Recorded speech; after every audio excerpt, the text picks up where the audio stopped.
the way that you describe Rob and Big came out of this whole thing, I think there's a pretty important piece missing there, which is the first DC video. It came out in 2003, and you had this absolutely fucking genius, like, sort of a gimmick for your part where you said, dude, fucking skateboarding, fucking security, getting nailed by trying to deal with security. I'm so sick of dealing with security. I got security to deal with security. And that was how Big came into the picture.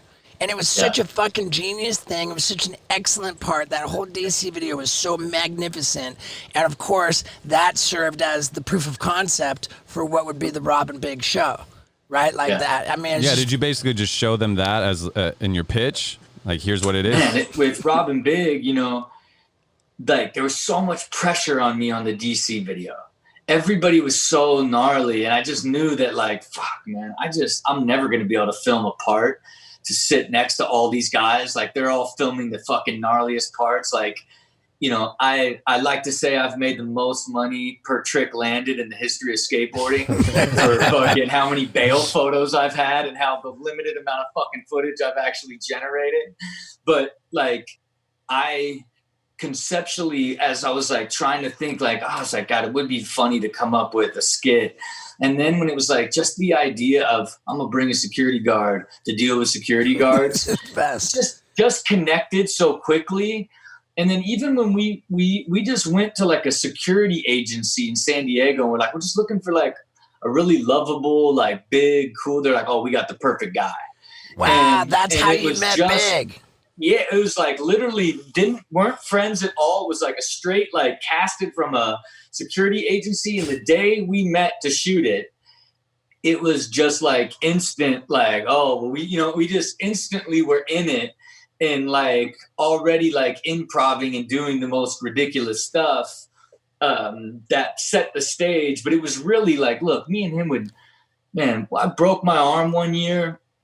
And in that era before TV and all that shit, because he rolled with Big Zeus and Big Bam Bam, right? So he had like this trio of mega men, and then we would roll together. So we would roll to Vegas and all put on suits, and fucking they would be like, it would just be us three, and everybody was like convinced I was like some sort of like super wealthy billionaire.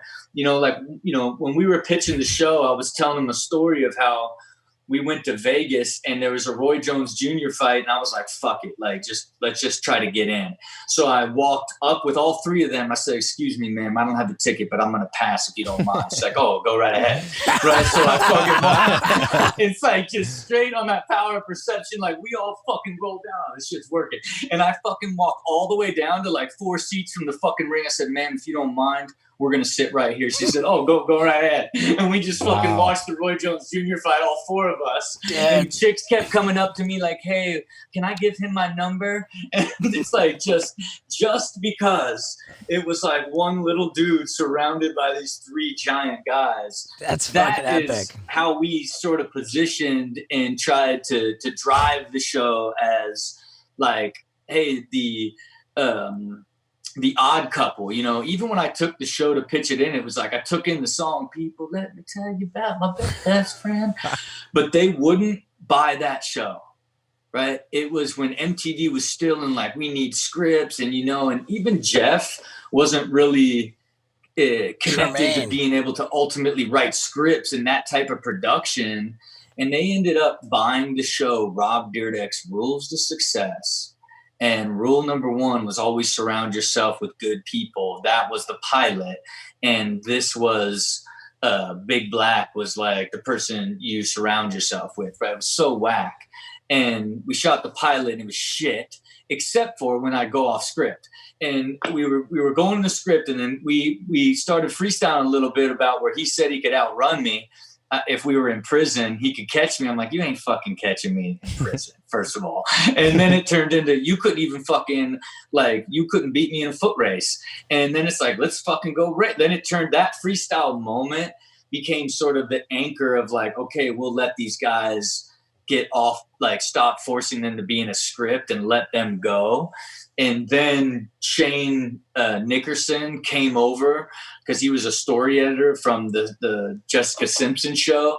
And then he pieced it together and was like, you need to just let these guys be themselves. And then it circled all the way back to Rob and Big for the pilot, you know. So Wow. you didn't have to make a pilot for the Rob Dyrdek's Rules of Success. We shot it, and then midway through and all the pickups, they reshaped it into Okay. Rob and Big, right? And then Okay. it was originally Rob and Big Black, and the network wouldn't let it be Big Black.